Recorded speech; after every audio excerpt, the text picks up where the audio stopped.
Good morning my friends. আজকে আমরা review করব ভিলা নটিকা, যে আমাদের রিসর্ট প্রাইভেট আইল্যান্ড ছিল। সেখানে আমরা আমাদের রুম কেমন ছিল সেটা আমি আপনাদেরকে দেখাই। ওকে, তো এই দেখুন, এন্ট্রি করছি আমরা রুমটাতে। আমাদের রুম নাম্বার ছিল 721। This is the water villa island.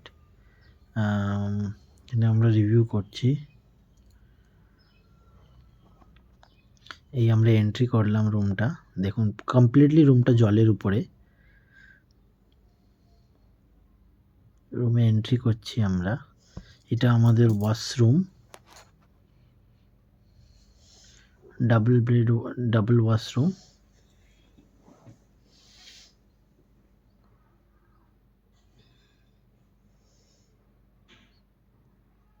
এটা হচ্ছে আমাদের মেন বেডরুম।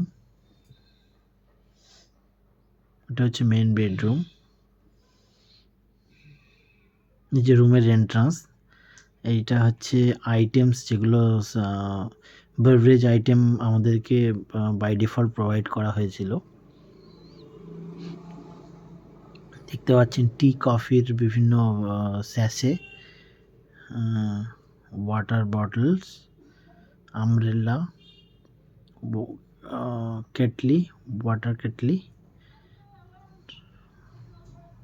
যেটা দিয়ে আমরা জল গরম করতে পারবো। এটা হচ্ছে বেডরুম। এটা টিভি। এটা হচ্ছে বসার জায়গা বলতে পারেন। এবার এখান থেকে আমরা চলে যাচ্ছি ডাইরেক্ট একদম আউটডোরটাতে, মানে বাইরের দিকটাতে।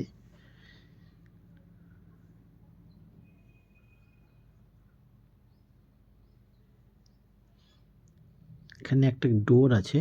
তারপরে এখানে বসে আপনি লেফট সাইডে যে বেড অ্যারেঞ্জমেন্ট আছে, এখানে আপনি বসে বসে মানে পুরো সি ভিউটাকে এনজয় করতে পারবেন। যদি আপনার মনে হয় শুয়ে করতে চান তাহলে পাশে শুয়েও করতে পারবেন। রাইট সাইডে আপনার বসার সিটিং অ্যারেঞ্জমেন্ট আছে, সেখানেও করতে পারবেন। আর এটা হচ্ছে জাকুসি। আমি আপনাদেরকে দেখাচ্ছি খুলে। এই জাকুসি, এটা হচ্ছে নট সুইমিং পুল বাট জাকুসি। এবং এখান থেকে ডাইরেক্টলি আপনি এই সিঁড়ি দিয়ে, এই যে দেখুন, এটা হচ্ছে জাকুসি। এটা খুব একটা ডেপথ নয়, বাট তবে দিনের বেলায় এইগুলো ইউজ করা খুবই টাফ। আপনাকে হয়তো আর্লি মর্নিং 7 AM এর আগে করতে হবে লোকাল টাইম, তো আফটার 7 PM করতে হবে, কারণ এখানে ডিউরিং 7 AM টু 7 PM ওয়েদারটা খুবই হট থাকে। বিশেষ করে আমি আপনাদেরকে রেকমেন্ড করবো না সামার টাইমে আসতে,